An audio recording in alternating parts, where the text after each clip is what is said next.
हमारे यूट्यूब के चैनल पर आपका एक बार फिर से मोस्ट वेलकम है। आज हम आपके लिए लेकर के आए हैं एक बहुत ही बेहतरीन टॉपिक मैथ के साथ। आज हम लोग करेंगे खिलवाड़।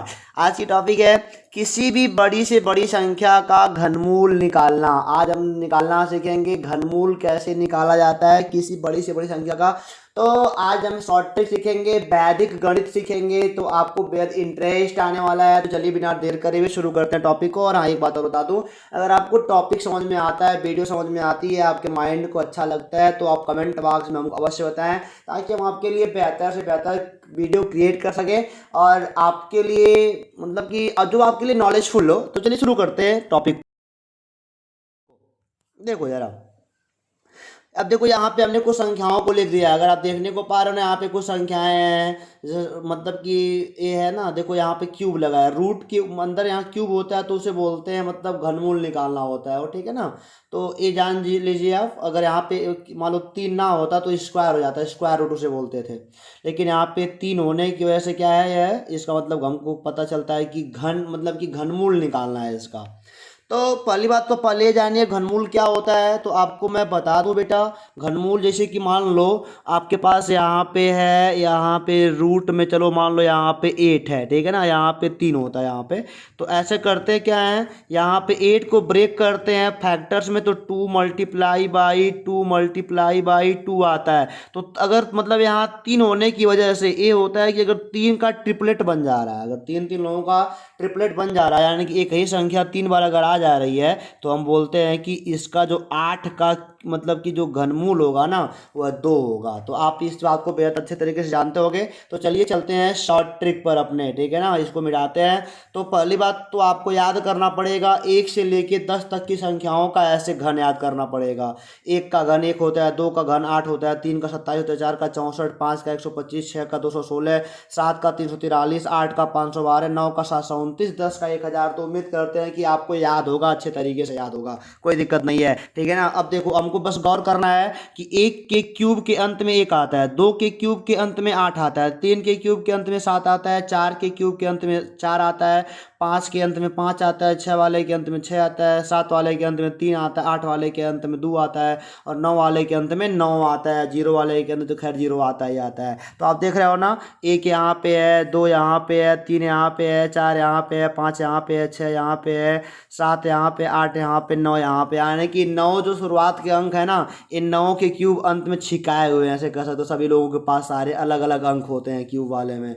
तो चलिए शुरू करते हैं, ट्रिक पे आते हैं। चलो मान लो आपसे कोई कहता है कि 1728 का बताओ घनमूल क्या होगा। 1728 का मैं यहाँ पे निकालता हूँ थोड़ा सा बड़ा लिखने के लिए। अब देखो यहाँ पे 3 है ना, और यहाँ पे क्या है, 1728 है। अब इसको निकालना है बच्चों, कैसे निकालेंगे। देखो पहली बात तो आप एक पहला स्टेप 1 याद कर लो। स्टेप फर्स्ट क्या है कि किसी भी संख्या का अगर आपको घनमूल निकालना है तो आप इकाई की ओर से, जहाँ समझ सकते हो 8 इकाई पे है, 2 दहाई पे है, 7 सैकड़ा पे, 1000 पे है। तो इकाई की ओर से किन्हीं 3 अंकों का, कितने अंकों का, 3 अंकों का ट्रिपलेट चूज कर लेना है। चूज कर लिया। अब देखो 728 मेरे पास आ गया। 728 के अंत में क्या है बच्चों, 8 है, 8 है ना। तो आप देखो इन लोगों में से कि किसके क्यूब के अंत में 8 आया है। तो 2 के क्यूब के अंत में 8 आया है ना, तो 2 यहाँ पे लिख दो फटाक से। यहाँ पे क्या लिखा जाएगा, हमारा 2 लिखा जाएगा। चलो ठीक है। अच्छा, अब देखो बचा 1 ना, क्या बचा, यहाँ पे 1 बचा, ये यहाँ पे 1 बचा है। अब इसको कैसे करना है, देखो अब 1 का क्यूब तो खैर 1 ही होता है, तो यहाँ पे क्या हो जाएगा, 1। यानी कि देखा, हम बहुत बढ़िया उत्तर पा गए। यानी कि 12 का जो क्यूब होता है ना, वो 1728 होता है। यानी कि 1728 का घनमूल क्या होता है, 12 होता है। बहुत मजा आ रहा है आपको ना। अब देखो चलो मैं आपके लिए एक अगला सवाल लिखता हूँ। यहाँ पे मैंने इरेज कर दिया है जान के बूझ के, यहाँ पे थोड़ा गलत हो गया था सिस्टम में। तो मैं यहाँ पे लिखता हूँ, मान लो आपसे कोई कहता है, पहले इसको इरेज करते हैं नहीं। अब मान लो कोई कहता है आपसे कि बता दो इसका क्या होगा। यहाँ पे 3 है, और मान लो यहाँ पे है बेटा 6859। तो इसको देखते ही बताना है आपको, पहले प्रयास कर लो। देखो इकाई की ओर से पहला स्टेप क्या है, 3 अंक ले लो, 859 पकड़ लिया ना। अब 859 के अंत में 9 आया है। अब यहाँ देखो इस वाले पोर्शन में देखो किसके अंत में 9 आया, किसके क्यूब के अंत में। तो यहाँ देख सकते हो 9 के क्यूब के अंत में 9 आया है ना। तो यहाँ पे आप क्या लिखोगे, यहाँ पे लिखोगे सर 9 हो गया। अब देखो जरा यहाँ पे क्या 6 है, यहाँ पे 6 है। अब देखो 6 देखेंगे किन 2 संख्याओं के, यहाँ से किन दो संख्याओं के बीच में 6 पड़ रहा है। तो देखो 1 और 8 के बीच में, 1 और 8 के बीच में क्या पड़ रहा है, 6 पड़ रहा है। तो बेटा 1 और 8 के बीच में 6 पड़ा, छोटी कौन संख्या है, छोटी संख्या को चूज करो। छोटी संख्या हमारा यहाँ पे क्या 1 वाला छोटी संख्या है, तो वहाँ पे हो जाएगा 1। यहाँ पे कि छोटी संख्या को चूज करना होता है। तो 19 का बेटा क्यूब होता है 68 59, यानी कि 68 59 का घनमूल क्या हो जाएगा हमारा 19 हो जाएगा। तो उम्मीद करते हैं कि आपको पसंद आ रहा हो, कमेंट बॉक्स में हमको अवश्य बताएं। चलिए चलते हैं अगले वाले सवाल पे, इसको इरेज करते हैं थोड़ा सा। अब देखो जरा, अब करना क्या है, अगला सवाल है हमारा बच्चों, ये देखो रूट नहीं है, रूट ही है लेकिन क्यूब का रूट है। ये हो जाएगा 1 5 6 2 5, इसको लगाना है ना। तो स्टेप वही है, 3 अंक से ले लो शुरू से, 3 अंक। अब देखो इसके अंत में 5 आया ना, तो देखो यहाँ पे देखो कि किसके अंत में 5 आता है, तो 5 वाले के अंत में 5 आता है, यानी कि यहाँ पे क्या लिखा जाएगा, 5 लिखा जाएगा। अब देखो जरा बचा कितना, 15 बचा हमारा ना। 15 देखो कहाँ पे मिल रहा है, देखो 15 मिलेगा 8 और 27 के बीच में, 8 और 27 के बीच में मिलेगा ना। तो आप समझ सकते हो मेरी बात को, 8 और 27 के बीच में मिलेगा, छोटा वाला 8 है, तो 8 वाले का बेटा घनमूल मतलब घनमूल कितना होता है, 2 होता है। यहाँ पे 2 लिख दो फटाक से, यानी कि हमारा उत्तर आ गया 25, यानी कि 156 25 का घनमूल क्या होता है, 25 होता है। समझ में आपको आ रहा है। तो बेटा चलिए आगे चलते हैं, इसको मिटाते हैं। अब चलते हैं अगला वाला सवाल देखते हैं क्या कहता है। अगला वाला सवाल कहता है कि आपका है क्यूब रूट, और यहाँ पे है 110 और है 592। तो कुछ नहीं करना, इकाई की ओर से कोई 3 अंक ढूंढ लिया ना, 592। अब यहाँ से करना है कि किसके अंत में मतलब कि 2 आता है। तो आप समझ सकते हो 8 वाले के अंत में 2 आ रहा है ना, तो यहाँ पे लिखा जाएगा हमारा 8। और यहाँ पे बच्चों बचा 110। ये देखना है कि किन दो के बीच में 110 पड़ रहा है। तो पड़ेगा आपका 110 पड़ेगा 64 और 125 के बीच में पड़ेगा हमारा, ठीक है ना।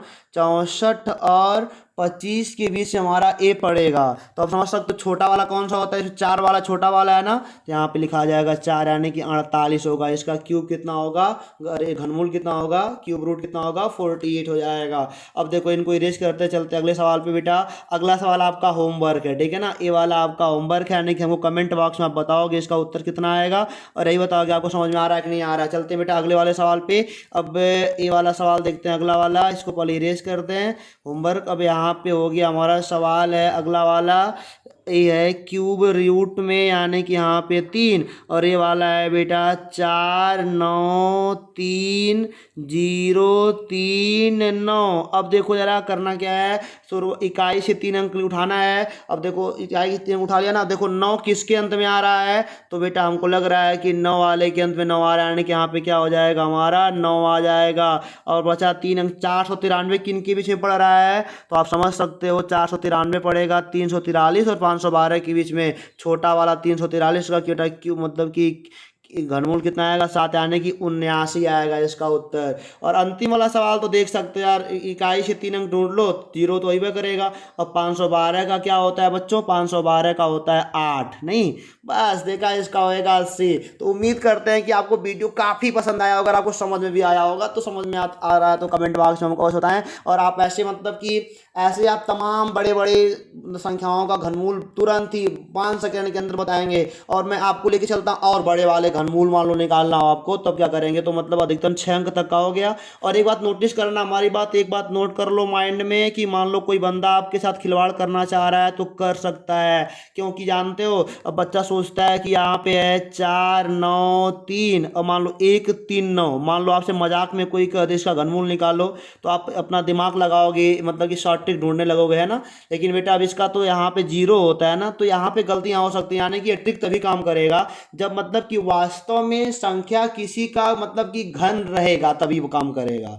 जब रियलिटी में पता रहेगा हाँ घनमूल है, तब ये ट्रिक काम करने वाला है, अन्यथा आप फंस जाओगे। तो चलिए चलते हैं अगले टॉपिक पे बेटा। अब बड़े बड़े संख्याओं का निकालते हैं घनमूल। चलो अब देखो, अगर आपको याद है 11 से 20 तक की संख्याओं का घन याद है, तो आप बड़ी से बड़ी संख्याओं का घनमूल निकाल सकते हो। चलो मान लो आपसे कोई कहता है आप बताओ इस संख्या का घनमूल क्या होगा। ये है 4 4 9 2 और 1 2 5। चलो मान लो आपसे कहता है इसका कोई बताओ घनमूल क्या होगा, तो फिर से क्या करना, इकाई की ओर से 3 अंक हमको उठाना है, तो 125। अब देखो जरा, अब 1 से लेके 10 तक वाला आपको याद है ना, उसमें 5 वाले के अंत में 5 पड़ता था, यानी कि यहाँ पे हो जाएगा 5, ठीक है ना। बचा 44 92। 44 92 देखो यहाँ पे किसके बीच में आ रहा है, 44 92 इनके और इनके बीच में आएगा, है ना। तो छोटा वाला 16 वाला है, तो हो जाएगा यहाँ पे 16, यानी कि बेटा इसका क्यूब रूट कितना हो जाएगा, 165 हो जाएगा। तो अब चलते एक सवाल और आपको लगाते हैं, उसके बाद बेटा वीडियो बंद करते हैं, क्योंकि आपको समझ में आ चुका है। और अंतिम सवाल आज का है आपका, चलो अब ये सोच के आप बताना पहले।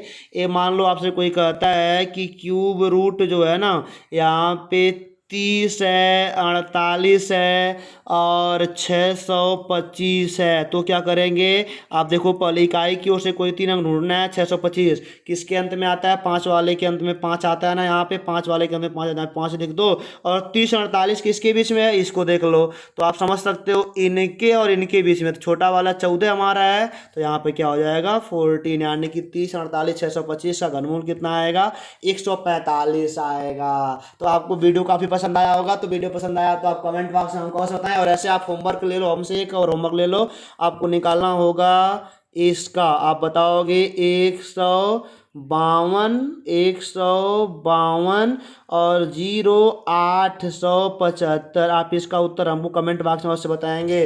तो उम्मीद करते हैं कि वीडियो आपको पसंद में आया होगा और समझ में भी आया होगा। तो फिर मिलेंगे बेटा ऐसे ही एक बहुत ही बेहतरीन टॉपिकों के साथ अगले वीडियो में।